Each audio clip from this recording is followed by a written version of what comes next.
J'ai ainsi prié. Amen. Nous acclamons le Seigneur. Merci. Amen. Salut ton voisin de gauche et de droite. Dis-lui que Dieu te bénisse. Amen. Je tiens vraiment à vous encourager. 8 personnes qui organisent tout ceci. Vraiment, vous êtes des vaillants. Surtout, il y a beaucoup de vaillantes. Hein? Que Dieu vous bénisse. Je crois que sur les 8, il y a, je crois, 6 femmes. Et j'aime quand les femmes font des grandes choses. Amen. Je tiens à remercier tous les hommes de Dieu qui nous ont honorés de leur présence.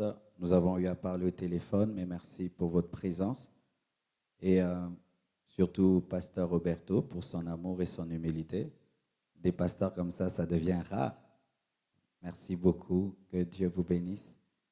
Et je tiens à remercier l'homme de Dieu, Yoni, qui supervise tous les noyaux Compassion dans le monde entier, qui a abandonné femmes et enfants pour venir travailler ici avec son équipe de Bruxelles, ainsi que Maman Rachel, qui représente le noyau France. Elle va se tenir debout. Elle prêche terriblement. Et son mari, Julia, Justin, merci beaucoup. Je remercie ma femme qui m'aime beaucoup.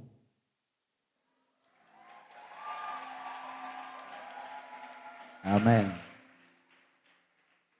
Elle m'a vraiment épousé pour le meilleur et le pire.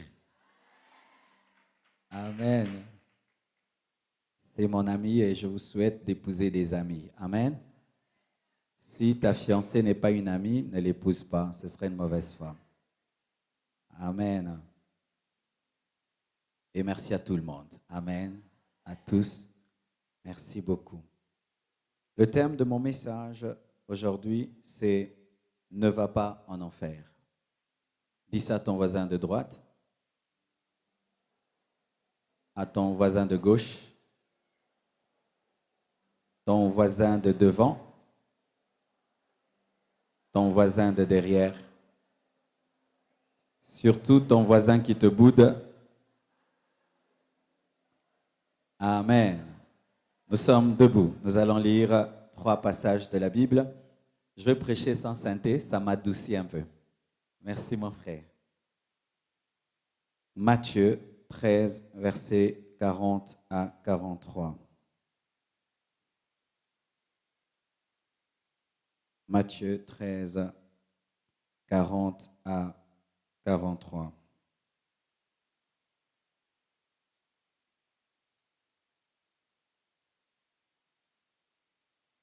Vous y êtes?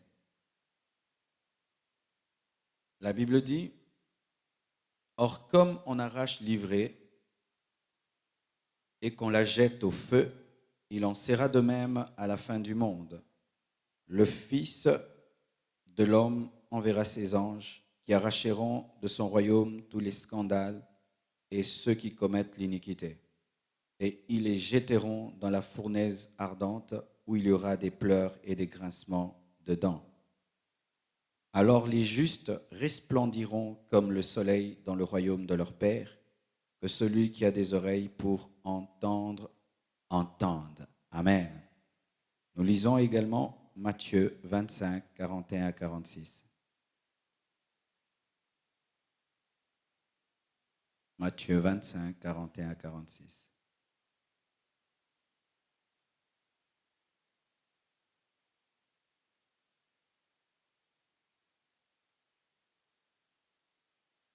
Ensuite, il dira à ceux qui seront à sa gauche, « Retirez-vous de moi, maudits, allez dans le feu éternel qui a été préparé pour le diable et pour ses anges.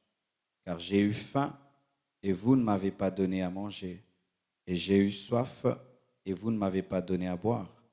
J'étais étranger et vous ne m'avez pas recueilli, j'étais nu et vous ne m'avez pas vêtu, j'étais malade et en prison et vous ne m'avez pas visité. » Ils répondront aussi, « Seigneur, quand t'avons-nous vu ayant faim ou ayant soif, ou étranger, ou nu, ou malade, ou en prison, et ne t'avons-nous pas assisté?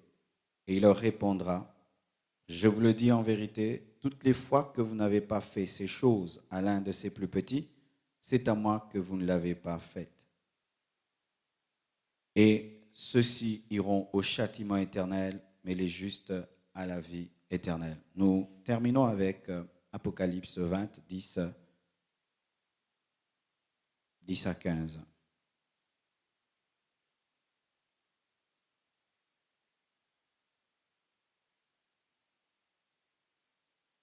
Apocalypse 20, 10 à 15. Et le diable qui les séduisait fut jeté dans les temps de feu et de soufre, où sont la bête et le faux prophète.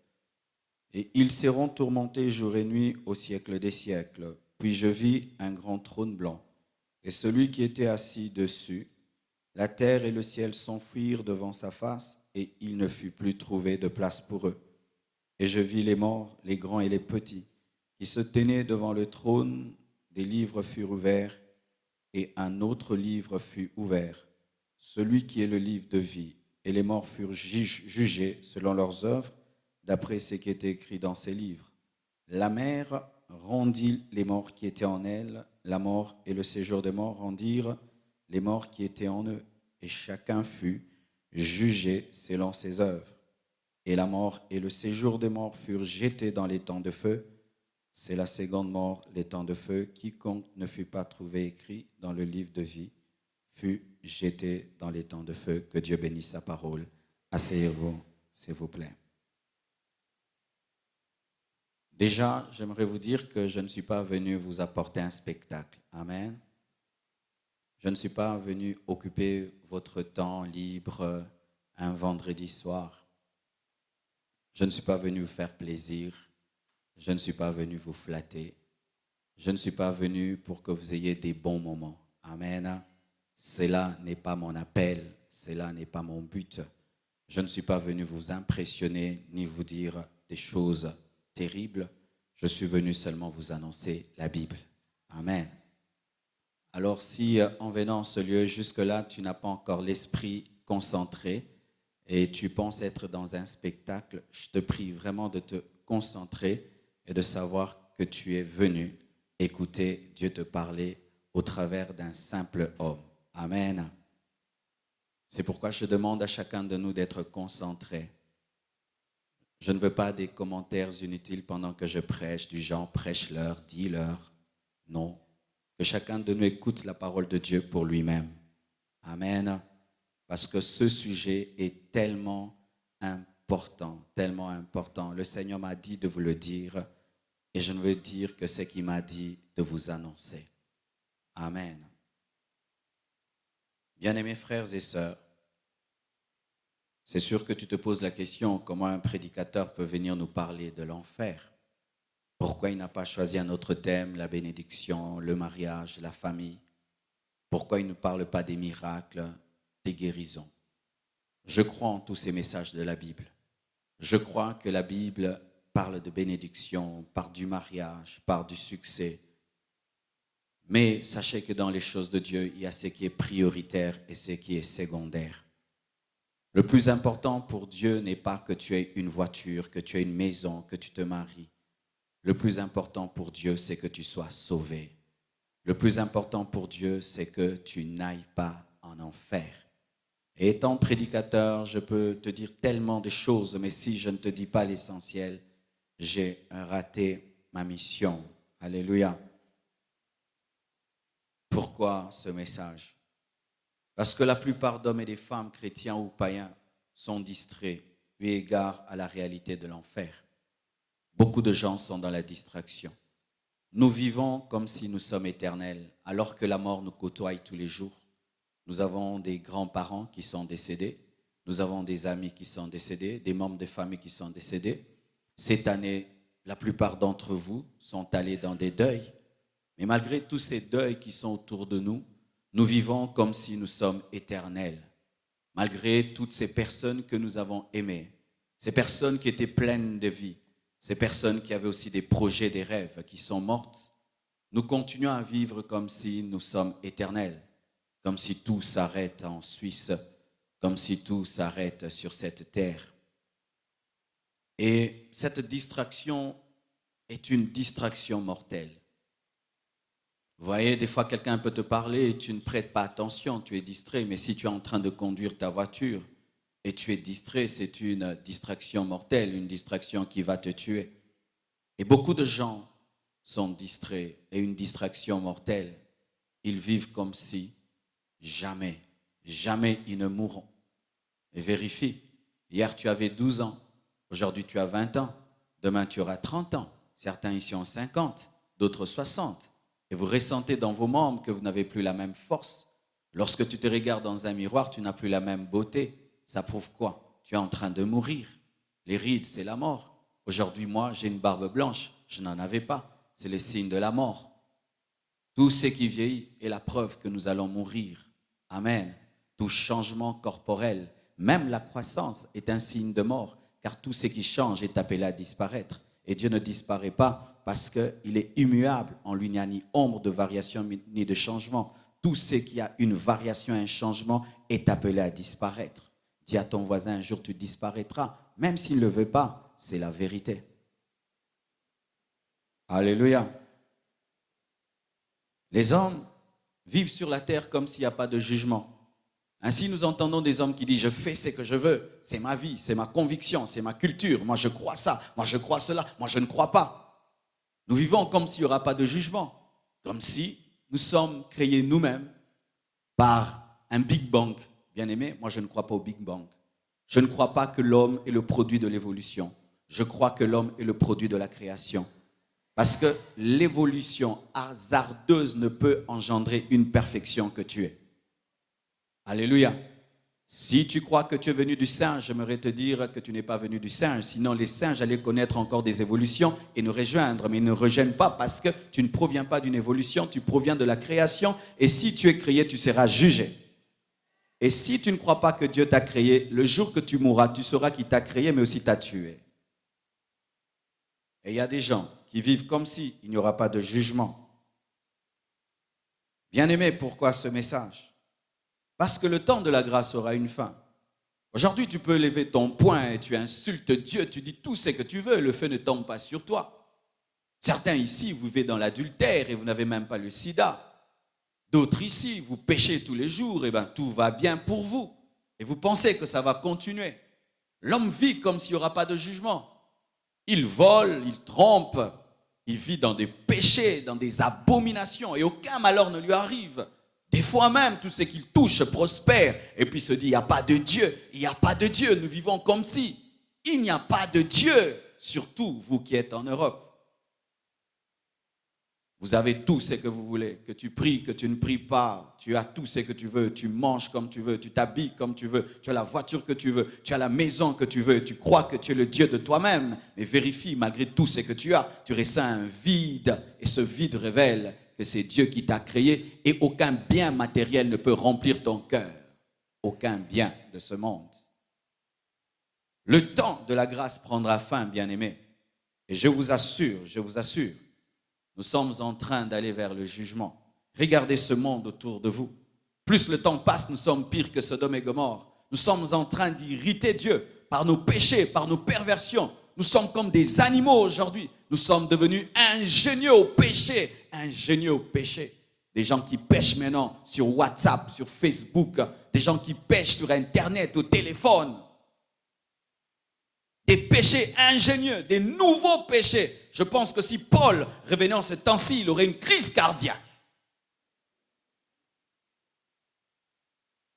Et nous pensons que ça va continuer, que l'homme va continuer à se comporter comme un animal, que l'homme va continuer à défier Dieu éternellement et rien n'arrivera. Jésus-Christ, lorsqu'il est venu, il a dit « J'ai été oint afin de proclamer une année de grâce, virgule, mais il a ajouté un jour du jugement du Seigneur et le jugement de Dieu est en train de venir. » Alléluia. C'est pourquoi nous sommes là. Et souvent, lorsque nous parlons de l'enfer, beaucoup de gens ont une mauvaise définition de l'enfer. Et moi-même, j'en avais. Lorsque j'étais un païen, j'avais une fausse définition de l'enfer. J'aimerais vous dire d'abord, bien-aimés, c'est que l'enfer n'est pas. L'enfer n'est pas l'ensemble des souffrances et des problèmes que nous connaissons sur la terre. Certaines personnes disent que si tu souffres, tu ne manges pas, tu es malade, rien ne va dans ton foyer, rien ne va dans tes affaires, c'est l'enfer. Que l'enfer, c'est l'ensemble de nos problèmes, de nos souffrances. Ainsi, le voisin de gauche est en enfer et le voisin de droite est au paradis, mais dans le même quartier. Ainsi, celui qui vit dans le péché, parce qu'il a tout ce dont il a besoin, malgré ses péchés, il est dans le paradis. Et celui qui craint Dieu, qui traverse des moments difficiles, est en enfer. Quelle contradiction et quelle injustice. Si nous vivons l'enfer sur la terre, alors ces frères et sœurs qui craignent Dieu et qui traversent des moments difficiles sont en enfer. Et ces pécheurs qui roulent carrosse sont au ciel. Archi faux. L'enfer ne se vit pas dans le corps. L'enfer ne se vit pas dans le corps. La Bible nous dit que l'enfer se vit dans l'éternité. Sur la terre, il y a des problèmes, il y a des difficultés, des temps de souffrance que tout homme traverse. Le juste, l'impie, tout le monde a des moments de tribulation, mais ce n'est pas ça l'enfer. Si ton enfer, c'est cette petite maladie que tu as, si ton enfer, c'est ce problème financier que tu as, rien que ça, bien-aimé, la Bible nous dit que l'enfer n'est pas l'ensemble des problèmes que nous rencontrons sur la terre. Car la Bible nous présente Lazare, le pauvre, mais qui craignait Dieu, qui était malade. Il n'était pas en enfer, il était seulement malade. Et la Bible nous présente l'homme riche, qui avait tout ce dont il avait besoin, mais il n'était pas au paradis. Mais lorsque ces deux sont morts, la Bible nous dit que l'homme riche s'est retrouvé dans le feu et Lazare s'est retrouvé dans le sein d'Abraham, dans le paradis. L'enfer ne se vit pas dans le corps. Tes souffrances, tes problèmes ne sont pas l'enfer. Et d'autres disent que l'enfer n'est pas un lieu de souffrance, mais c'est un lieu rempli de joie et de bonheur. Dernièrement, j'ai écrit sur Twitter « Vaut mieux être le dernier au paradis que le premier en enfer » et il y a un jeune qui m'a répondu « Je préfère aller en enfer ». Vous savez pourquoi? Parce qu'il pense qu'en enfer, il y aura des concerts. Le dernier concert de Michael Jackson qui a raté. Il pense qu'il y aura des concerts, il y aura la joie. Toutes ces personnes gays sur la terre, remplies de bonheur, se retrouveront là-bas et il paraît qu'au ciel, ce sera tellement ennuyeux qu'il ne faut pas faire du bruit parce qu'il y a un Dieu qui est dépassé, surmené par la gestion de 5 continents qui ne permet même pas un peu de bruit et on chante Alléluia à longueur de journée jusqu'à s'ennuyer. Ainsi, il préfère l'enfer. Mais la Bible nous dit qu'il n'y a qu'une seule musique en enfer, les pleurs et les grincements de dents. Si tu vas en enfer et tu demandes une musique, il n'y aura qu'une seule chanson. Si je savais, et les pleurs et les grincements de dents. En enfer, il n'y a pas de guitare, en enfer, il n'y a pas de musique et de synthé, il n'y a que des pleurs et des grincements de dents. Souvent, ce sont les jeunes qui aiment se moquer de l'enfer. Ils aiment se moquer de la parole de Dieu. Tellement que vous aimez la vie. Vous avez une vie des boîtes de nuit et vous pensez que l'enfer, ce sera la grande boîte de nuit où vous allez vous retrouver. Toutes les boîtes de nuit du monde entier vont se retrouver en enfer. Non, l'enfer n'est pas une boîte de nuit, c'est une prison éternelle. Et d'autres disent que l'enfer est une invention des prédicateurs pour effrayer leur auditoire. Certains disent cela, que les prédicateurs inventent ça parce qu'il faut effrayer l'homme afin de le pousser à l'action. Non, bien-aimé, je ne suis pas venu t'effrayer pour te pousser à l'action. Je suis seulement venu dire ce que Jésus-Christ a dit. Jésus n'a pas seulement dit « vous chasserez les démons ». Il n'a pas seulement dit « cherchez, vous trouverez ». Il n'a pas seulement dit « en mon nom, vous marcherez sur les scorpions, sur les serpents ». Il a aussi dit qu'il y aura des pleurs et des grincements de dents. Nous devons prendre toute la parole de Dieu, pas choisir une partie comme si c'était un buffet. Ce n'est pas une invention. J'aurais aimé te prêcher autre chose. J'aurais aimé te remplir cette journée, cette soirée, qu'elle soit remplie de joie. Mais il m'a dit de le dire et je ne dirai que ça. Le succès dans le ministère n'est pas dans la célébrité, c'est dans la fidélité. Ce micro ne dit que ce que je dis. Et s'il commence à dire autre chose, c'est de la sorcellerie. Et lorsqu'un prédicateur dit autre chose que ce qu'il devait dire, il est devenu un Dieu pour lui-même. Je n'invente pas. Autant nous prêchons la bénédiction, la guérison. Il y a aussi des versets bibliques qui parlent de l'enfer. C'est pourquoi je vous en parle aussi. L'enfer n'est pas une réalité qui contredit la nature de Dieu. Certains disent que Dieu est bon. Comment Dieu peut envoyer sa créature en enfer? Le Dieu bon, prédicateur, Dieu, le Dieu d'amour, prendre sa créature et la mettre dans le feu. Mais non, pasteur, revois un peu ta doctrine. Bien-aimés frères, sœurs, celui qui pense que la nature de Dieu est contredite par l'enfer ne connaît pas Dieu. Dieu n'est pas seulement amour, Dieu est aussi juste. Dieu est aussi saint. Alléluia. Et Jésus est mort pourquoi? Il est mort parce que Dieu est saint. Il est mort afin d'accomplir l'amour de Dieu en mourant à ta place, mais aussi pour accomplir la sainteté de Dieu qui réclame que le pécheur soit puni. Alors si ta révélation de Dieu n'est que la révélation d'un Dieu d'amour qui pardonne et qui aime, mais tu n'as pas la révélation du Dieu qui juge, tu as une révélation de Dieu déséquilibrée. Dieu est juste et il dit, tu récolteras ce que tu as sémé. Et si tu sèmes dans la chair, tu récolteras la corruption. Et si tu sèmes en esprit, tu récolteras la vie éternelle. Mais si pour toi, Dieu, c'est bonbon, bonbon, papa, gâteau, non. Dieu n'est pas bonbon. Dieu est amour et Dieu est saint. Alléluia. Et souvent, nous pensons, nous les humains avec leur égoïsme, nous pensons que nous sommes les seules créatures de Dieu. Non, Dieu n'a pas créé que l'homme. Dieu a créé aussi les anges. Et il y avait un ange qu'il avait créé qui s'appelait Lucifer, parfait en beauté, parfait en sagesse. Mais lorsqu'il s'est rébellé, Dieu lui a dit, tu iras en enfer. Tu n'es pas la seule créature de Dieu. Dieu a créé d'autres créatures qu'il a destinées à l'enfer parce que ces créatures ont péché. Homme, tu n'es pas la seule créature de Dieu. Dieu a créé des anges qui sont devenus des démons et qui sont condamnés. Mais Dieu t'a fait grâce. Le jour que tu as péché, il a pourvu à un rédempteur. Il a pourvu à la croix. Ce qu'il n'a pas fait pour les anges, il n'a pas fait pour Lucifer. Mais si tu ne saisis pas la bouée qui est Jésus, tu vas te noyer. Si tu ne saisis pas la bouée qui est Jésus, te reposant sur tes pensées et ton raisonnement, tu seras perdu. L'enfer ne contredit pas la nature de Dieu. D'ailleurs, l'enfer confirme la nature de Dieu. Ce que tu sèmes, tu le récolteras. Tu vis dans l'immoralité sexuelle, on te présente l'évangile et on te dit de te repentir, tu refuses et puis tu vas aller au ciel. Tu vas aller au ciel. Tu vas aller au ciel. Aujourd'hui, dans les deuils, nous sommes remplis d'hypocrisie. Tout homme qui meurt, on dit qu'il est un bon mort, un bon mort. Et il faut écouter les témoignages le jour des morts des gens. Personne ne parle de leur impudicité, de leur ivrognerie, de leur sorcellerie. Il était gentil, il était cool, il était bon. Dites la vérité. Est-ce qu'il était vraiment si bon?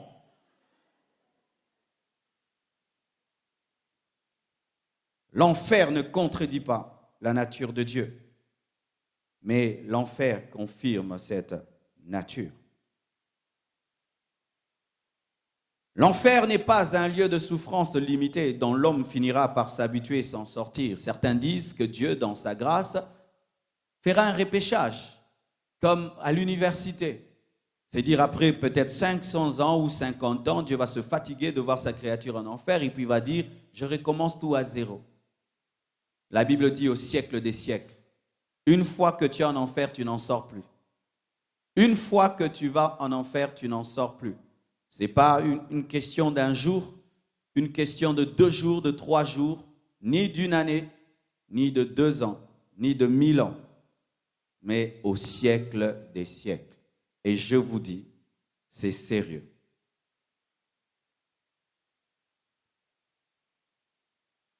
Certains croient aussi qu'après la mort, il y aura un purgatoire. C'est-à-dire quand tu meurs, tu n'es ni au ciel ni en enfer. Tu es dans une position intermédiaire. Et si sur la terre on prie pour toi, eh bien tu commences à aller vers le ciel. Il n'y a aucun verset biblique qui dit cela.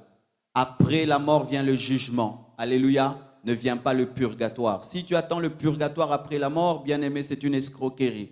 Tu seras très étonné, il n'y a pas de purgatoire. Après la mort de Lazare, il était dans le sein d'Abraham. Après la mort de l'homme riche, il était dans le feu. Il n'y avait pas une étape intermédiaire. Si tu n'as pas été neutre sur la terre, comment vas-tu finir dans un lieu neutre? Car sur la terre, personne n'est neutre.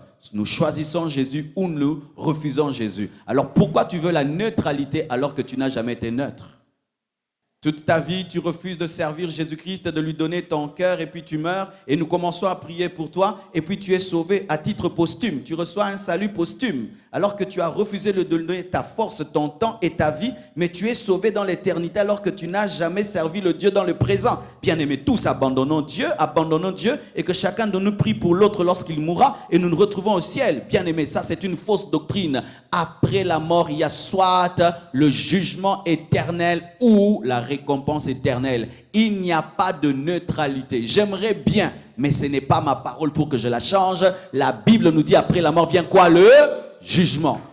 Et la Bible nous dit ceci, qu'il est réservé à l'homme de mourir une seule fois, après quoi vient le jugement, parce que l'homme n'a pas deux vies. Vous n'avez pas deux vies. Après la mort, tu ne reviendras pas encore. Tu ne reviendras pas encore. Tu n'as que cette vie. C'est pourquoi Christ n'a donné qu'une seule croix, parce que tu n'as pas deux vies. Dis à ton voisin, prends au sérieux cette vie. Ajoute, qu'est-ce que tu en fais? Amen. Alléluia. Frères et sœurs, qu'est-ce que l'enfer?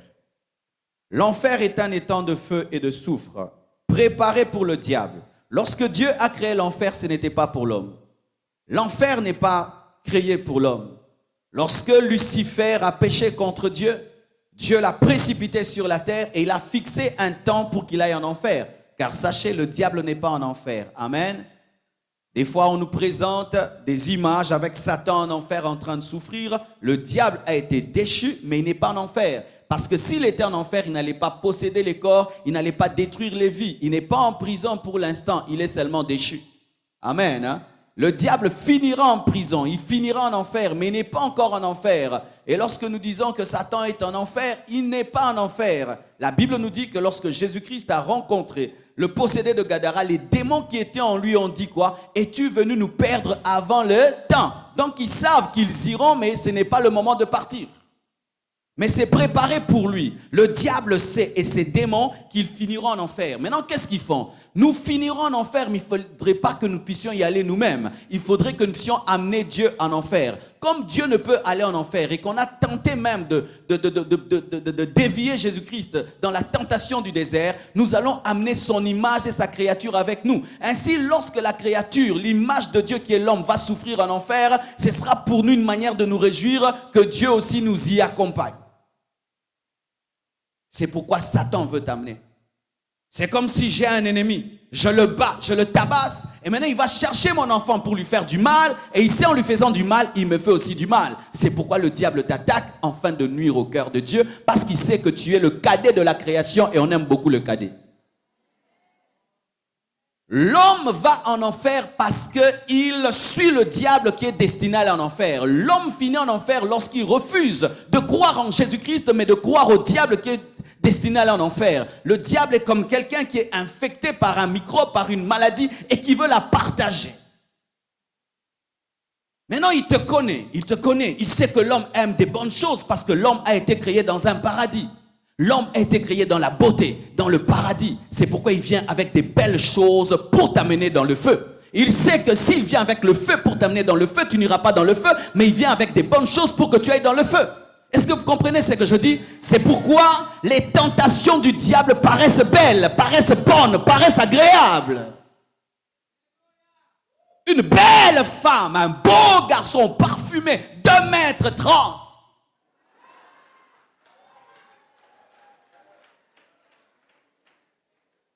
Beaucoup d'argent, et avec cet argent, tu vas t'acheter une villa, beaucoup de moyens, de l'influence, du succès, de la gloire, un plaisir de 5 minutes, de 10 minutes. C'est ce qu'il te propose. Et je te dis que c'est une escroquerie. Il te propose un petit plaisir pour que tu pleures éternellement. Il te propose la gloire de 20 ans pour que tu finisses éternellement en enfer. Mais Jésus-Christ, connaissant cela, a refusé, l'a dit, tu n'adoreras que le Seigneur ton Dieu. Arrière de moi, Satan. Le diable t'a eu parce que tu aimes l'argent. Mais en soi, pourquoi tu aimes l'argent? Parce que l'argent te donne un petit paradis terrestre. Parce que tu recherches le paradis. Mais aujourd'hui, pour retrouver le paradis, ce n'est pas l'argent, ce ne sont pas les femmes, ce n'est pas la gloire. C'est Jésus-Christ de Nazareth qui est la porte.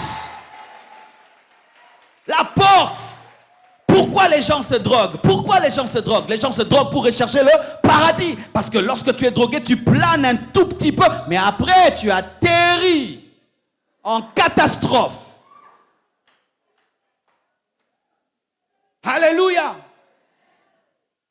Le diable sait qu'il est condamné. C'est comme un homme, il sait qu'il a le sida, mais il veut partager le sida. Est-ce qu'il va prendre quelques gouttes de son sang et va dire, qui veut un peu de sida? Qui veut un peu de sida? Qui veut mourir avec moi? Qui va accepter cela?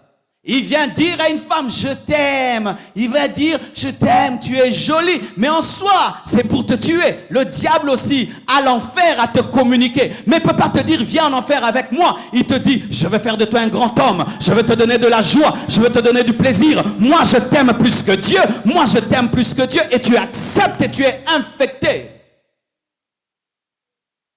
Est-ce que vous comprenez ça, frères et sœurs? C'est une réflexion, moi, qui m'a sauvé. Car lorsque j'étais dans le monde, j'étais attaché à la musique profane. J'avais des hommes comme Dieu. J'adorais les musiciens. J'adorais les stars de ce monde. Mais un jour, j'ai compris que la plupart étaient dans l'occultisme. Et j'ai compris que cet amour, en soi, c'était de l'aveuglement. De l'aveuglement. Comme toi qui passes ton temps en train de connaître la vie d'une star du matin au soir et qui ne s'occupe même pas de toi et qui ne te connaît même pas. Lis ta Bible, connais Jésus, il changera ta vie. Oh, elle s'est réveillée le matin, elle vient d'acheter telle voiture, elle vient de voyager, elle vient de changer de chaussures, elle vient de sa piscine. Bien-aimé, lis Matthieu, lis Luc, Jean, l'Apocalypse et tu connaîtras ton sauveur.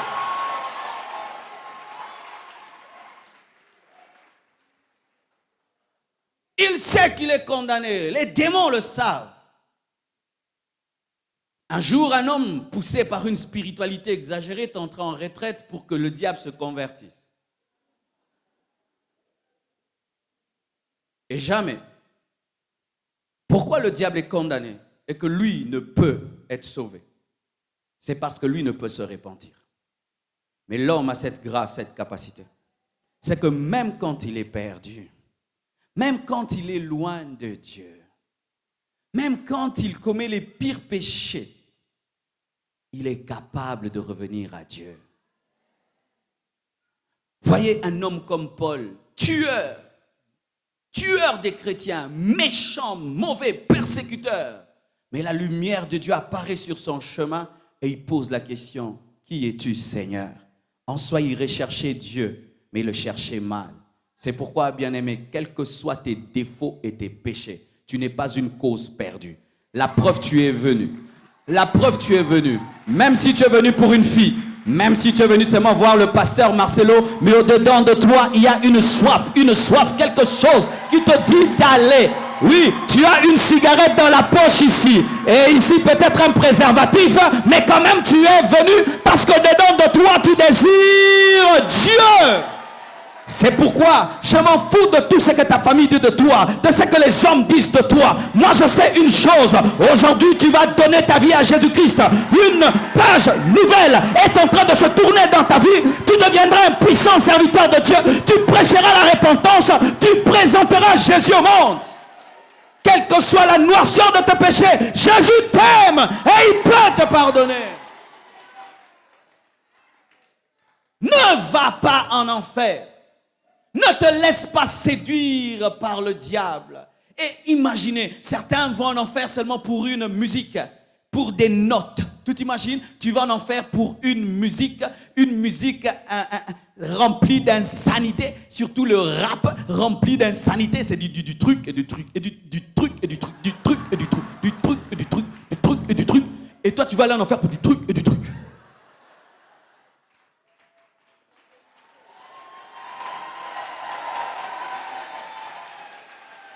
Alléluia.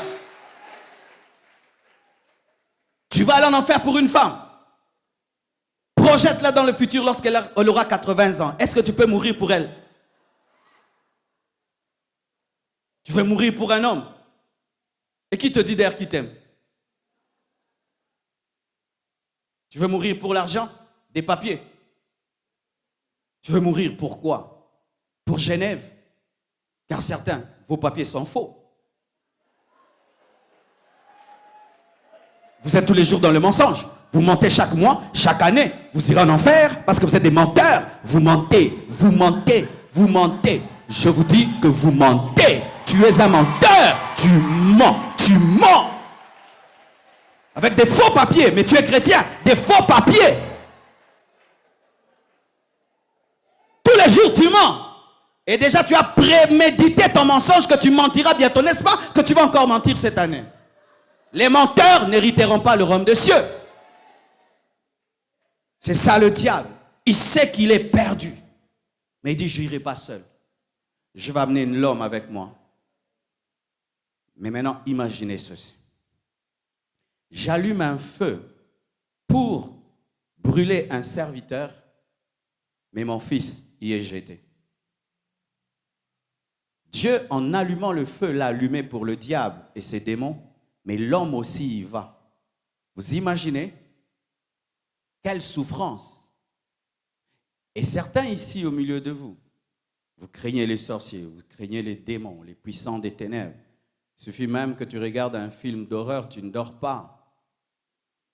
Mais l'enfer, c'est le vrai film d'horreur.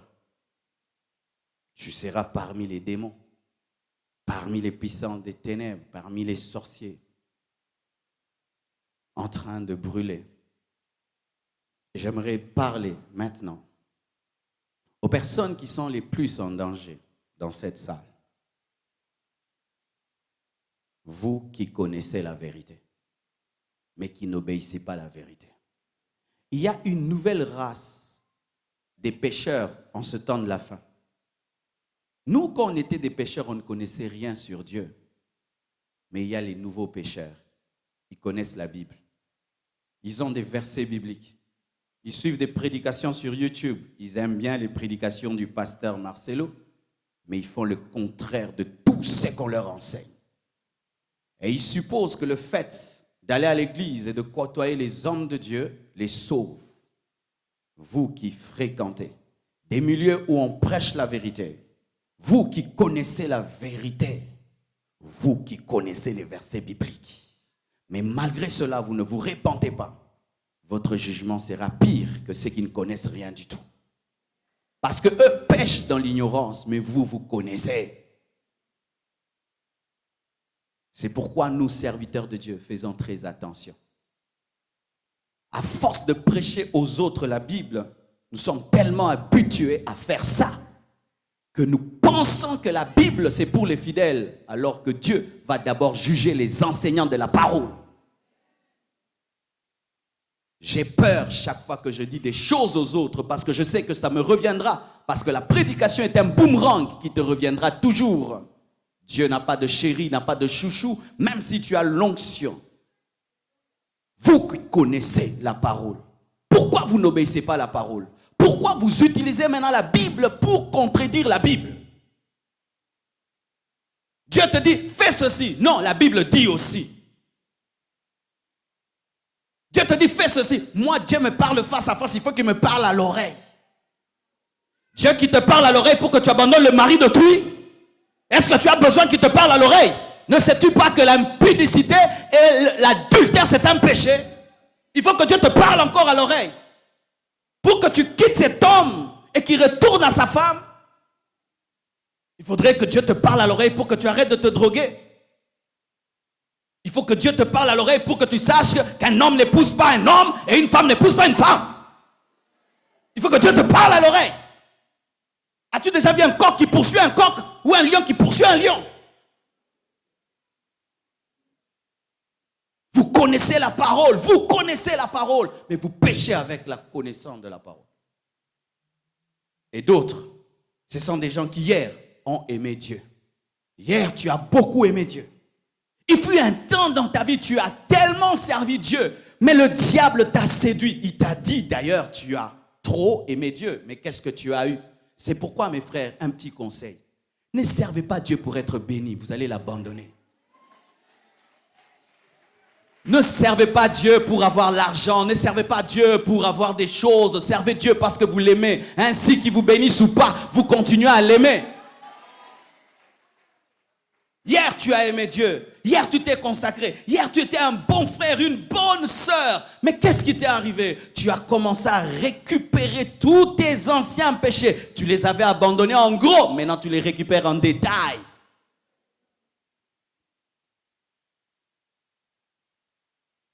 Frères et sœurs, si tu es rétrograde, reviens à Dieu.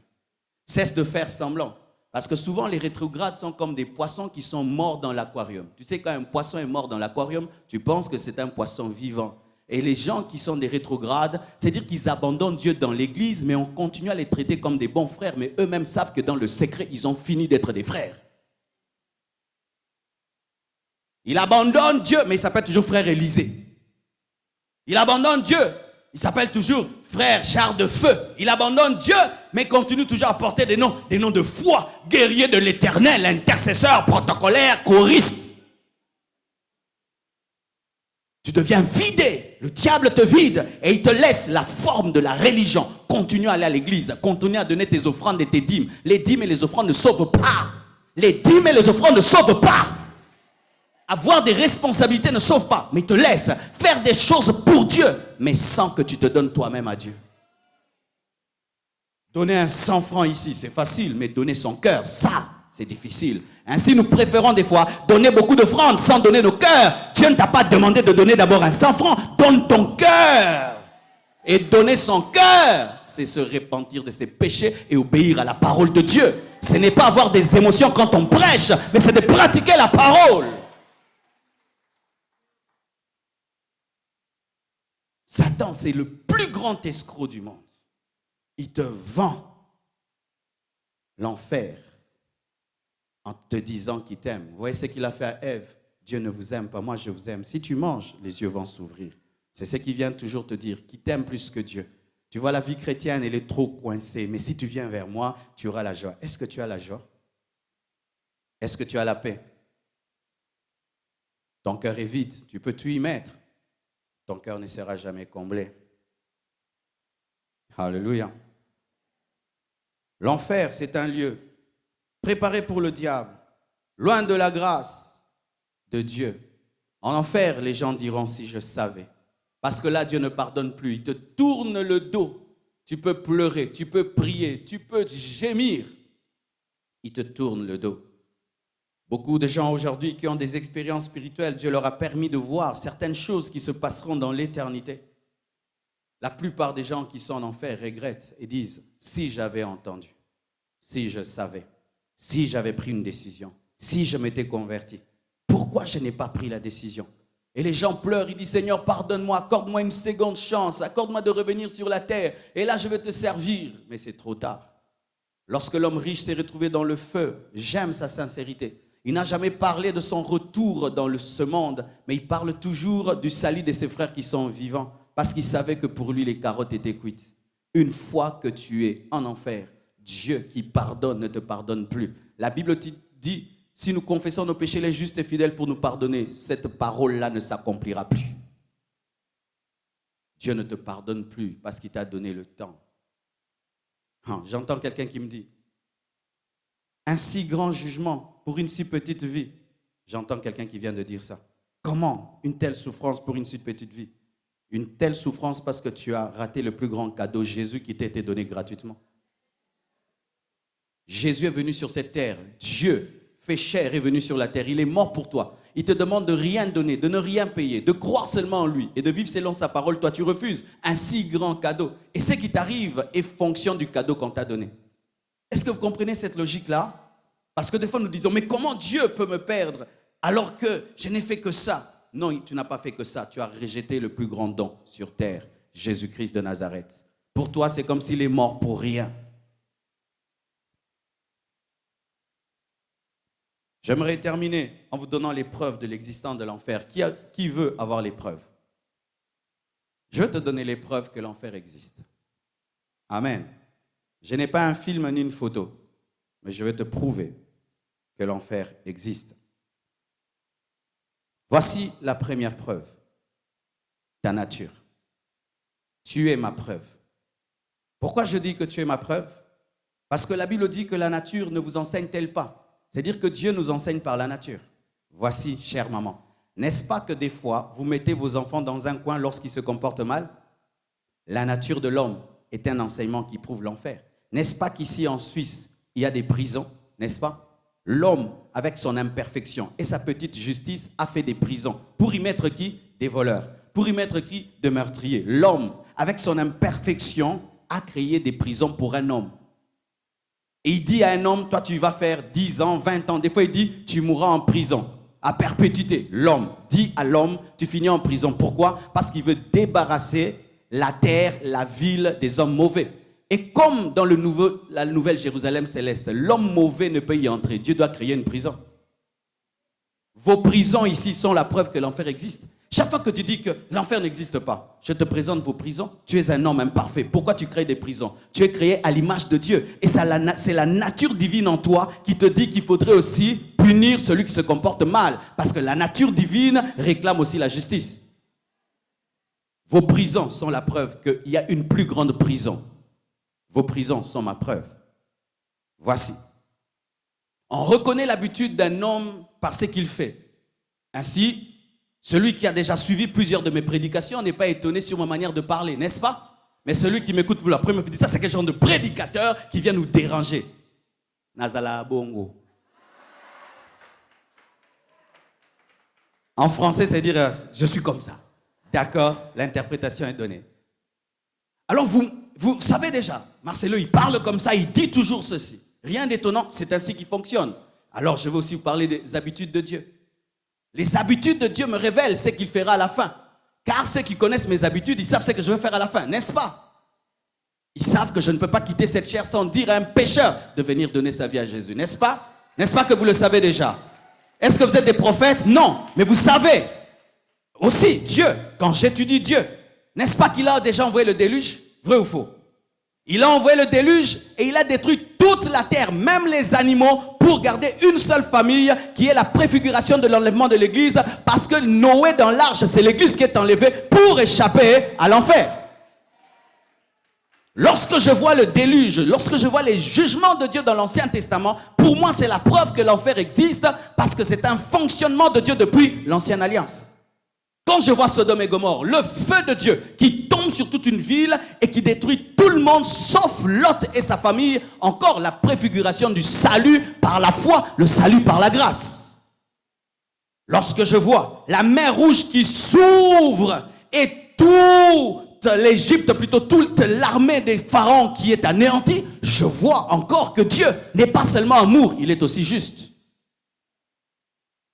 Lorsque je vois dans la parole de Dieu que 23 000 Juifs sont morts dans le désert parce qu'ils se sont livrés à l'impudicité, je vois que Dieu n'est pas seulement un Dieu bonbon, c'est un Dieu juste. Et s'il y a eu ces jugements dans l'Ancien Testament n'est que l'ombre du Nouveau Testament. Donc dans le Nouveau Testament, il y aura la réalité. C'est pourquoi la Bible dit, au temps de Noé, Dieu a détruit ce monde avec l'eau, mais Dieu réserve ce monde dessus avec quoi? Il va le détruire avec le feu. Alléluia. Voici encore. Qui ici a déjà eu une vision de l'enfer? Il y a beaucoup d'enfants de Dieu qui ont déjà eu de telles visions. Moi-même, j'ai eu une vision pareille. Je n'avais pas prévu. J'ai dormi et j'ai vu quoi? J'ai vu un jeune homme qui vivait dans le péché. Et son père, son grand-père est venu lui apporter la parole. Cet homme a refusé de recevoir la parole venant de son grand-père. Et tout d'un coup, il est mort. Quand il est mort, au lieu que son esprit s'élève vers le ciel, j'ai vu sous son lit un tunnel s'ouvrir et il a commencé à tomber dans ce tunnel. Et ce tunnel était en feu. Et je sentais autour de lui des êtres hideux, méchants, qui ricanaient et qui étaient contents. Et j'entendais sa voix, son âme, qui disait, qui va arrêter cette chute? Et plus il tombait, plus il y avait du feu. Et c'est comme si je l'accompagnais, je sentais son angoisse. Il est revenu quand même dans son corps et son grand-père lui a encore prêché l'évangile et il a donné sa vie à Jésus et ma vision a pris fin. C'est pourquoi j'ai pris au sérieux de parler de ces choses. Bien-aimés, et je ne suis pas le seul, plusieurs enfants de Dieu ont eu de telles visions qui révèlent la vie après la mort. La vie après la mort. La mort n'est pas la fin. Après la mort, il y a une vie qui continue. Tu changes seulement d'état, mais la vie continue. Parce que tu n'es pas corps, tu es un esprit qui possède une âme et ton esprit et ton âme sont éternels. Le corps n'est qu'une enveloppe et j'ai vu ça. Et lorsque j'ai donné ma vie à Jésus-Christ à l'âge de 15 ans, par une apparition de Christ, le soir, des esprits impurs sont venus et m'ont asphyxié au point où je commençais à mourir. Et quand j'ai commencé à mourir, bien-aimé, j'ai vu mon corps qui était resté là et j'allais pour mourir. Bien-aimé, les gens qui meurent, lorsqu'ils partent, ils voient même le médecin, comment est-ce qu'il est en train de se battre pour le ranimer. La mort n'est pas la fin. La mort n'est pas la fin. Certains qui étaient dans les comas sont ici. Ils peuvent vous témoigner que la mort n'est pas la fin. Certains ici ont eu des expériences où un jour, il a vu qu'il n'avait pas qu'un corps, il avait aussi un esprit. Ça, c'est ma preuve aussi. Et une autre preuve, le Saint-Esprit. La Bible dit que le Saint-Esprit nous convainc de justice et de jugement. Lorsque j'étais un païen et que je voyais des enfants de Dieu se réunir comme ça, et que je passais devant une église, je disais, ils iront au ciel, moi en enfer. Personne ne me prêchait. Une voix intérieure me disait, toi tu iras en enfer, eux ils iront au ciel. Et il y a certains ici, le Saint-Esprit te dit, fais attention, crois ce que cet homme te dit, sinon tu finiras en enfer. Cela aussi est un témoignage, la voix du Saint-Esprit, la conviction intérieure. Tu n'as pas besoin de vision pour que tu puisses croire. Si tu sens dedans de toi une conviction intérieure qui te dit que ces choses qu'on est en train d'enseigner sont vraies, bien-aimé, Dieu t'a permis de percer le voile et de voir de l'autre côté. Car des fois, lorsqu'on prêche, le Saint-Esprit te révèle que c'est vrai et il te montre ce qui se passera de l'autre côté. C'est ainsi qu'un grand prédicateur au temps du réveil prêchait sur l'enfer. Les gens tenaient les bancs, tenaient les poteaux et disaient « Je vais en enfer ». L'Esprit de Dieu leur a permis d'être tellement convaincus qu'ils pouvaient ressentir ce qu'on prêchait. Je prie que cette nuit, certains ne dorment pas. Oui, soient frappés de l'angoisse qui va les amener au salut. Parce que qu'est-ce qui te sert de dormir en paix et de finir en enfer? Je préfère que tu perdes ta joie et que tu mettes ta vie en ordre. Je prie que le Saint-Esprit mette en exergue tes péchés et puisse t'amener à la repentance. Même si tu fais semblant, que le Saint-Esprit les amène. La conviction de l'Esprit. Et voici une preuve que vous allez trouver bizarre. Lisez ça dans vos Bibles, dans Matthieu 28. Matthieu 8, versets 28 à 29. Matthieu 8, 28 à 29. Le diable et ses démons sont une preuve que l'enfer existe. Lorsque Jésus-Christ chassait les démons, ils ont dit quoi? Tu es venu nous perdre avant le temps.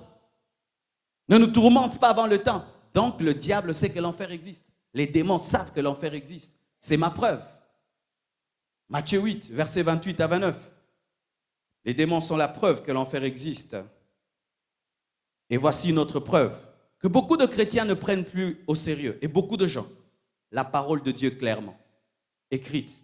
Je viens de vous lire au début de mon message ces 3 passages de Matthieu 13, de Matthieu 25, d'Apocalypse 20, qui parlent clairement de l'enfer. Amen. Autant la Bible parle clairement de la bénédiction, la Bible parle clairement de l'enfer. Autant la Bible parle clairement de l'autorité dans le nom de Jésus, la Bible parle clairement de l'enfer. Ma preuve de l'existence de l'enfer, c'est la Bible. Pour certains, la Bible, c'est de la pensée des hommes. Pour moi, la Bible, c'est la parole de Dieu. La Bible, c'est la parole de Dieu et c'est sur base de la Bible que l'homme sera jugé. Je le crois. Parce que j'ai lu des livres, il n'y a pas un livre qui dépasse la Bible. Il n'y a pas un livre. Le livre de Confucius, non, aucun livre n'a la portée spirituelle de la Bible. Tous les autres Bibles, plutôt tous les autres livres se contentent de donner des philosophies. Mais la Bible peut annoncer le futur et le futur s'accomplit. N'est-ce pas qu'un homme appelé Jean en Apocalypse a prophétisé qu'à la fin des temps, il y aura la marque de la bête, soit sur le front, soit sur la main. N'est-ce pas que ça a commencé? Vous imaginez, ce vieillard a pu voir 2016. Il a pu voir notre temps. Aujourd'hui, bien-aimés, n'est-ce pas que la marque de la bête se prépare avec ce développement technologique? Et bientôt, nous n'aurons plus besoin des cartes bancaires, n'est-ce pas? N'est-ce pas que nous allons là? Qui a amené de l'argent dans la poche? La plupart, on n'a plus d'argent dans nos poches. C'est dans des cartes. Mais les cartes aussi maintenant, n'est-ce pas qu'on peut te voler la carte? On peut même pirater ta carte. Et cherchons tout le temps la sécurité. Nous aurons nos cartes où? Dans la main. Ce sera un petit code. Ou quand tu viens, tu lèves ta main et la porte s'ouvre. Tu présentes ta main et puis tu entres dans l'avion. Tu présentes la main, on te soigne. N'est-ce pas que nous allons vers là? Hier, pour voyager, il fallait des grands billets. Maintenant, ton téléphone, tu le présentes seulement, le code, et puis tu passes. Mais demain, on va se fatiguer des téléphones. Ce sera où? Qui a vu ça? Jean. Prouvant que la Bible est un livre prophétique. Bien-aimé, la Bible n'est pas un livre normal. Une femme lisait à ses enfants. Rien que les proverbes, ses enfants sont devenus intelligents. Bien-aimé, mes parents ont tout fait pour faire de moi un bon garçon. Mais la Bible a réussi là où mes parents ont échoué. La Bible, c'est la parole de Dieu. C'est le livre des livres. Je dis, c'est le livre des livres. Et on n'interprète pas la Bible à la lumière des brochures. On interprète la Bible à la lumière du Saint-Esprit qui a inspiré la Bible. Si tu ne comprends pas la Bible, c'est parce que tu lis la Bible avec ton intelligence. Le jour où l'auteur du livre viendra dans ta vie, t'expliquera ce qu'il a inspiré. Et toute contradiction que tu trouves dans la Bible, c'est ta limitation en soi. La Bible ne se contredit pas. Mais quand tu vois des contradictions, c'est parce que tu n'as pas compris. Je me posais souvent la question, mais la Bible quand même, la Bible dit que lorsque Caïn est parti, il a épousé sa sœur, mais la Bible nous dit que Adam et Ève n'ont eu que 2 garçons, ou d'où vient la sœur? Et puis j'ai dit, la Bible, c'est pas la parole de Dieu, il y a des erreurs. Non, bien-aimé, ce n'est pas parce que tu ne vois pas que tu annules ce qui existe, tu es seulement court, grandis et tu verras de l'autre côté. De l'autre côté, n'est-ce pas qu'il y a des voitures? Mais est-ce que je vois les voitures? Est-ce que parce que je ne vois pas que les voitures n'existent pas, c'est mon ignorance qui m'empêche de voir, c'est ton ignorance qui t'empêche de comprendre? Alors j'ai compris avec le temps que les écrivains de cette époque ne parlaient pas des femmes parce que dans la culture juive en ce temps-là, on ne parlait pas trop des femmes. Donc Adam et Ève avaient aussi des filles. Et en ce temps-là, l'inceste n'était pas interdit, donc il a pris sa sœur. Oui, si tu demandes à une famille de remplir la terre, donc. Si tu demandes à une seule famille de remplir la terre, donc tu ne peux pas interdire l'inceste. La Bible est la parole de Dieu. Elle ne contient pas la parole de Dieu. Elle est la parole de Dieu. La Bible est la preuve. Mais j'ai une plus grande preuve. Vous connaissez ma preuve? Vous voulez connaître ma preuve? Jésus-Christ de Nazareth. Jésus le Fils de Dieu. Celui qui ne ment jamais. Celui qui dit en vérité, je vous le dis, c'est lui ma preuve. Et lorsque j'étudie la vie de Jésus, je vois sur sa vie au moins 30 prophéties qui se sont accomplies parfaitement, qui prouvent que ce qu'il dit est vrai parce que lui-même est l'accomplissement des prophéties. La Bible dit à son sujet, il sera descendant de la femme. Est-ce que cela s'est accompli? Il sera descendant d'Abraham. Est-ce que ça s'est accompli? Descendant d'Isaac, accompli? Descendant de Jacob, accompli? De la tribu de Juda, accompli? Et héritier du trône de Dieu, accompli? Naîtra à Bethléem, accompli? Naîtra d'une vierge, accompli? À cause de lui, on va massacrer des enfants innocents, accompli? Fuira en Égypte, aura un ministère en Galilée, sera un grand prophète, sacrificateur comme Melchisédek, sera rejeté par les Juifs, sera oint du Saint-Esprit, il entrera à Jérusalem monté sur un âne, il sera trahi par un ami, vendu pour 30 pièces d'argent. Cet argent sera restitué pour acheter le champ du potier. Des faux témoins l'accuseront. Il sera silencieux comme un agneau. On le frappera, on lui arrachera même la barbe. Il sera crucifié avec des pécheurs. Ses mains et ses pieds seront percés. Il priera pour ses ennemis. On lui percera le côté. Des soldats tireront au sort ses vêtements. Aucun de ses os ne sera brisé. Il sera enterré avec les riches. Il ressuscitera le 3e jour. Il enverra le Saint-Esprit accompli. Jésus est ma preuve. Jésus est ma preuve. Je dis, Jésus est ma preuve. Celui qui disait, en vérité, je vous le dis, il est ma preuve. Je ne suis pas en train de déraisonner. Je suis en train de confirmer la parole de celui qui est la vérité. Alléluia. Prenez-vous Jésus au sérieux seulement lorsqu'il vous parle des choses que vous aimez. Pourquoi le prenez-vous au sérieux seulement lorsqu'il te dit que tu auras des enfants? Pourquoi tu le prends au sérieux seulement quand il te dit que tu auras les papiers? Pourquoi tu le prends au sérieux seulement lorsqu'il te dit que ton mari va revenir, que tes enfants vont se convertir? Pourquoi tu le prends au sérieux seulement quand ça te plaît? Quand ça te plaît, qu'il va te protéger, te garder, là tu crois. Mais quand lui te dit, il y aura des pleurs et des grincements des dents, tu dis non, c'est aussi Jésus. Jésus, ce n'est pas une star fashion, afin de vous créer des expériences, des prophéties, des visions, où vous avez des bons cultes prophétiques avec des péchés eschatologiques. Ouais, c'est ça, la nouvelle génération. Nous aimons le baptême du Saint-Esprit, parler en d'autres langues, mais dans le péché. Nous aimons des prophéties dans le péché. Nous voulons des délivrances dans le péché. Nous voulons les manifestations du Saint-Esprit dans le péché. Comme si Jésus n'est venu que pour répandre l'Esprit, alors qu'il est venu pour que tu sois sauvé. Je termine en parlant aux hommes qui sont debout. Car au milieu de vous, il y a des personnes extraordinaires. De plus en plus, le monde ne veut plus y croire qu'il y a des hommes qui réellement sont sérieux avec Dieu. Vous voyez, avec tout ce qui se passe dans le monde, aujourd'hui, on méprise les chrétiens. On méprise même les hommes de Dieu. Mais je sais qu'il y a un reste de Dieu. Des personnes qui aiment Jésus, qui ont cru en lui et qui marchent par l'Esprit et dans l'obéissance. Vous êtes là, ici. Tenez bon, continuez.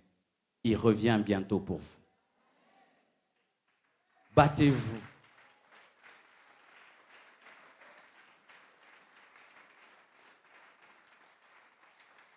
Battez-vous. Mourez dans la foi. Mourez dans la sainteté. Que cette vie présente ne vous arrache pas Jésus. Gardez-le de tout votre cœur. Vous pouvez passer par des persécutions, des épreuves. C'est une gloire que de souffrir pour celui qui a souffert pour toi. Allez jusqu'au bout. Que Dieu vous bénisse abondamment.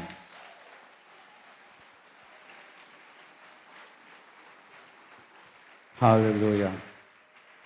Je vous prie de vous tenir debout, s'il vous plaît.